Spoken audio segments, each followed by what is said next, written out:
Hey guys, Richard Blaine here. Thanks for stopping by my easy cooking channel tonight. I know it's been a long time since I've cooked for anybody. I think I've explained in a couple other videos, gear reviews, that at one point I put my house up for sale and I packed everything up. The house was packed up and I was living out of a frying pan and paper plates for 6 months and I didn't cook, although I did a couple of sharpening videos and a couple of gear reviews. But what happened with the house sale is everything fell through. I couldn't find anything comparable for what I was selling my home for, and so I decided to say, you know what, that's it. Pull my house off the MLS. I'm just going to keep it because everything that I looked at looked like it had an atom bomb go through it, and I didn't want to invest that much money. So what's happened is I've moved back into my first home for the second time, and I think I've told you that in another video. And yes, everything is still a mess. I mean, yeah, just look at my kitchen. Oh my God, just look at my kitchen. Everything's a mess. Okay, I'm still not done with the bedroom and everything else. And then once everything is unpacked, I still have to have a cleaning crew come through here and fine tune everything because everything is a mess. But people have been asking me, hey, it's been a long time, why don't you cook something for us? So tonight I decided to do just that. Tonight I decided to grill for you, to barbecue. Who doesn't like barbecue? Who doesn't like grilling? But in certain parts of the country, and that includes right here in Vegas, it's getting really cold and the mountains to the east are covered in snow and it's about 40 degrees, overcast and rainy, and I don't want to pull a barbecue grill outside. Okay, so I'm going to grill for you inside, and I'm going to use my nifty little Korean indoor grill that you guys have seen me use before. All right? Because in this country, we call barbecue, barbecue. Okay? And in other countries like Korea and Japan, they call barbecue or grilling yakiniku. And that's what I'm going to make for you tonight, is yakiniku. Yakiniku is table cooking. Everybody sits around a grill and the meat and vegetables go on the grill and you pick it off as you need it, and you either have it with some rice, okay, or some veggies, or in some Japanese restaurants they give you a little tray with 3 or 4 dipping sauces, and you pull the meat off the grill and you dip and you eat, and then you have some rice. Every place is a little bit different. Some yakiniku restaurants, whether Japanese or Korean, when you order the meat, will bring you small slices of meat, maybe 3 inches long by 1 inch wide by 1/4 inch thick. Okay, they will grill very quickly. Other Korean style yakiniku restaurants I've been in, I've ended up with slices of beef and slices of pork the size of a pack of cigarettes, and then we have to cut it. Okay, sometimes they bring you a strip of pork belly or a strip of short rib. You have to cut it with scissors. That just means that the meat grills longer, but every restaurant has a different way of presenting the meat. Now, traditionally, yakiniku comes from Korea, but the Japanese adopted it and they do it in their own special way. In many Japanese homes and many Japanese restaurants, the Japanese will marinate the meat. Okay, but traditionally in Korea, the Koreans won't marinate the meat. They want the flavor of the meat to come out. Now, conversely, going back to the Japanese, they have a dipping sauce. Whether they marinate the meat or not, they have a dipping sauce. And it's called Yakiniku No Tare, or just tare. Okay? That's the main dipping sauce. It's made from sesame oil and miso paste, sesame seeds, sugar, mirin, garlic, onion, all kinds of stuff, all right? Conversely, back again, on the Korean side, because they don't marinate the meat, they specialize in their dipping sauce. And their dipping sauce is called Ssamjang, all right? So if any of your Korean friends say, hey, come on over, we're going to grill and we're going to make Ssamjang, I got news for you. That Ssamjang is going to be spicy, all right? Yakiniku can be any kind of meat for grilling. Beef, pork, chicken, all right? Liver, brain, sweetbread, honeycomb tripe, any kind of offal, gizzards, heart, beef heart, chicken heart, all right? Any kind of meat can be yakiniku. Any kind of meat, any kind of offal. It doesn't matter. As long as it's meat, it's yakiniku. And you grill vegetables. Sliced chili peppers, sliced green onions, regular onions, sometimes pumpkin, squash, eggplant. I'm doing some potato, some green onions, some sliced chili, some regular onions. But anything can be yakiniku. So tonight I'm going to do a more Korean version. And the first thing I'm going to do, since I've been away so long and I've missed all of you, is I'm going to teach you how to make my version of a Korean Ssamjang. So stay tuned and let's get going. So right now, let's begin by making the essence of the Korean version of yakiniku by making the Ssamjang, okay, the dipping sauce. We're going to start out with a healthy measure of doenjang, okay? Doenjang is Korean soybean paste. And a lot of you are thinking, oh great, yeah, Korean soybean paste. That means it's miso. And no, it's not miso. Doenjang is not miso by any stretch of the imagination. Doenjang is soybean paste, but unlike miso, it is stronger in flavor, definitely stronger in odor, is loaded with probiotic properties for digestion if you use it the correct way. And it's increasingly smellier than regular akamizu or shiromizu because when you buy high quality doenjang such as this, and I only use the best in my cooking, it's made with dried anchovies. Oh, anchovies. Yum. Okay, this stuff's made with anchovies. Okay, so we're going to start out with a couple of tablespoons of doenjang.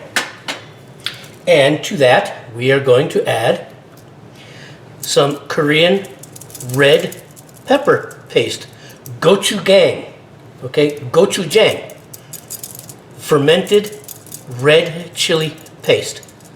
All right. As I told you, if your Korean friends invite you over to do some grilling, say, oh, we're going to make Ssamjang, I got news for you. It's going to be spicy. It's definitely going to be spicy. Now, to the doenjang and the gochujang, we're going to add some finely minced onions and garlic. Very simple, very simple. And to this, to loosen it up, we're going to add some mirin.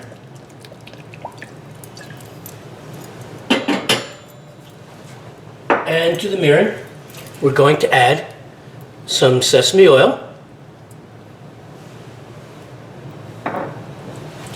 And we want some sweetness because what we're trying to accomplish with Ssamjang is umami. Okay? This is grade A Canadian maple syrup. It smells like maple. It smells like vanilla. It costs a fortune, but it's worth it. What we're going for here, as I stated, is something called umami. Umami is many flavors: hot, sweet, savory, tart, and most of all, in many cases, salty. And that's where the doenjang comes in. And we start mixing this dipping sauce together with a fork, and we're not done yet, but we want to loosen it up. Now, you can make Ssamjang loose, like this, and this isn't really exactly loose, or you can make it thick. It's all up to you. As I always say, for as many ways as there are to make a dish, there are as many families in the country making it. So, there we go. This is Ssamjang. Oh, it smells delicious. Now, I add one other component, a little acid, some lime juice. You don't see citrus juice in a lot of Ssamjang, but in my Ssamjang you do. Because every element of this dipping sauce is a flavor enhancer. The soybean paste, the onion, the garlic, the pepper, the lime, everything is an enhancer. The best part is it's actually a very healthy sauce. The vitamin C from the chili pepper, the probiotics from the doenjang, the attributes of the garlic and the onion. There we go. Last thing, some toasted sesame seeds. Give this dipping sauce a nice crunch. We're not going to add any soy sauce. We don't need to. There's plenty of salty taste, salty umami. Oh yeah. From the doenjang. Oh yeah. Very pungent. Very good. There we go. This. Oh God. I'm so hungry. This is Ssamjang at its best. Whoops. Let's get it right there. There we go.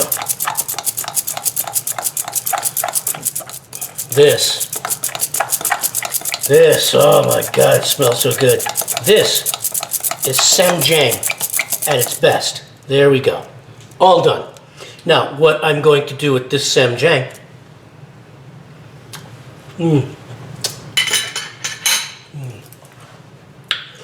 besides get all those flavors off the fork, oh my God.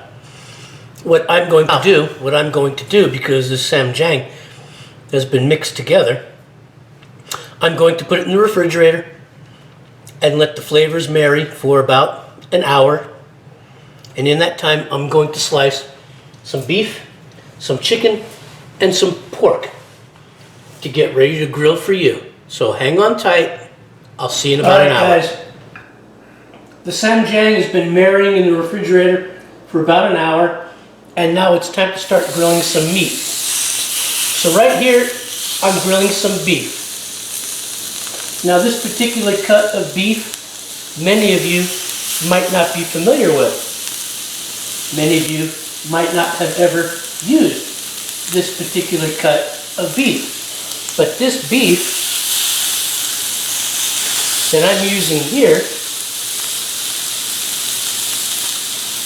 is cow cheek. And a lot of you are saying, what?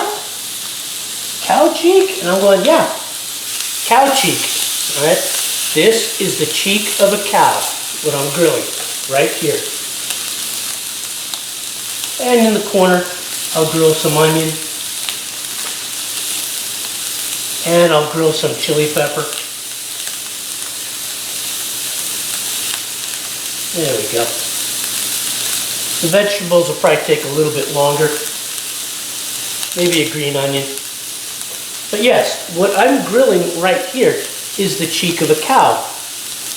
Now, a lot of times when people make yakiniku, they use short rib because short rib is very well marbled. But the fact of the matter is, the cheek of the cow, obviously you can tell, is very well marbled with fat as well. All right? Now, cow cheek is very rich in flavor and very affordable. And it's an extremely tender, soft piece of meat. Because think about it. The cheek of the cow is a muscle that is constantly expanding and contracting, expanding and contracting, expanding and contracting during the chewing of the food process. So this particular piece of meat is quite tender, because it's been well exercised, and it has just the right amount of marble. There's a little bit that's escaped, and that's okay, because let's face it, when it comes to grilling or any other kind of food, fat is where the flavor is. Now, look, I just put this meat down, and this is a little bit of the fat with some of the meat, but look how fast it takes on a crisp. Here. Okay, that's because of the fat content. Look at that. Oh, look at that. See the crisp? See the brown? There we go. I'll move this over here. See those grill marks? Yep.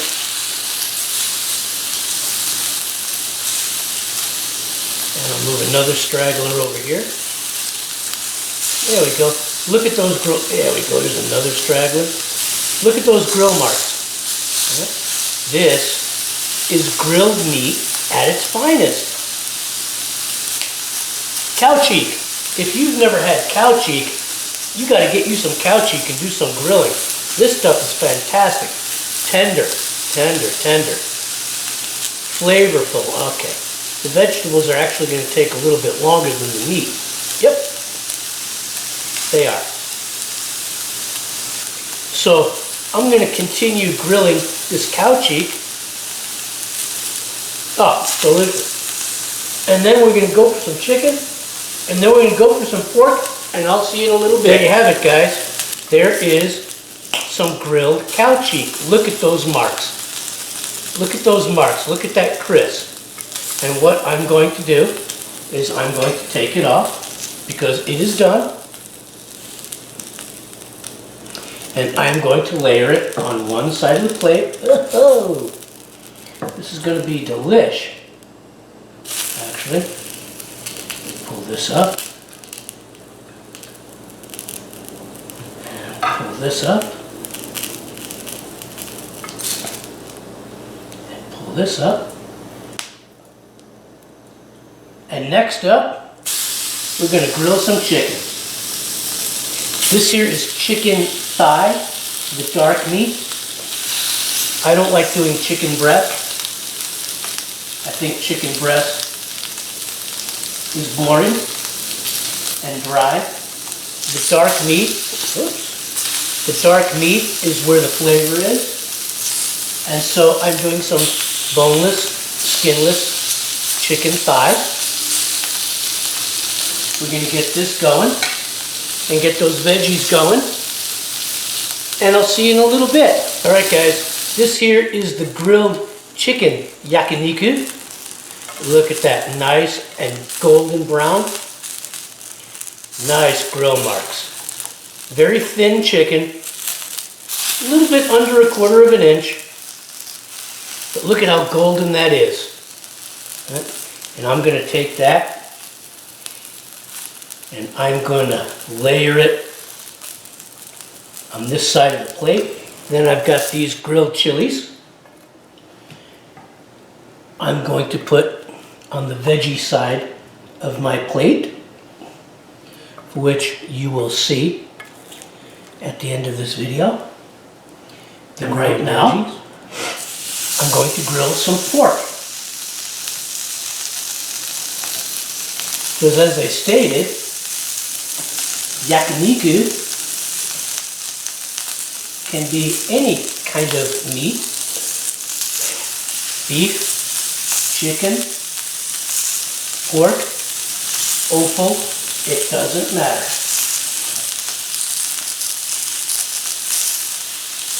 There we go.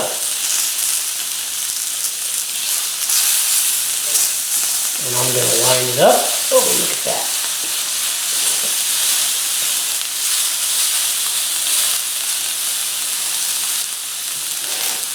And I'm going to add some additional veg to the grill. Have no doubt, yakiniku is a healthy dish. It's grilled food.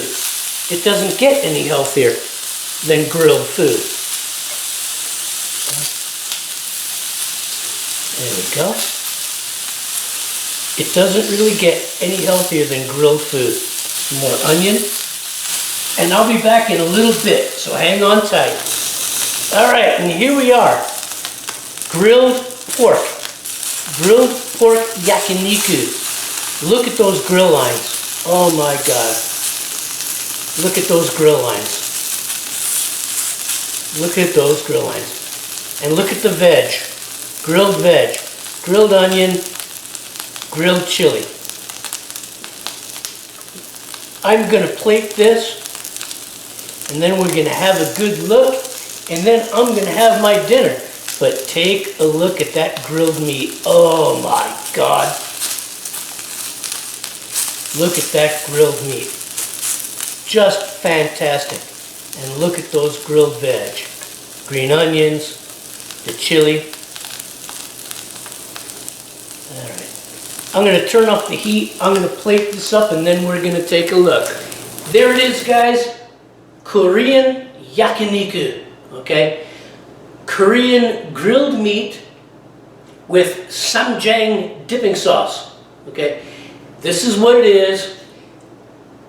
I'm looking forward to eating dinner. I am so hungry, but I wanted to show you this dish. You could make this indoors. You can buy an indoor gas grill or you can buy an indoor electric grill like I use, and you can make yakiniku and Ssamjang anytime you want.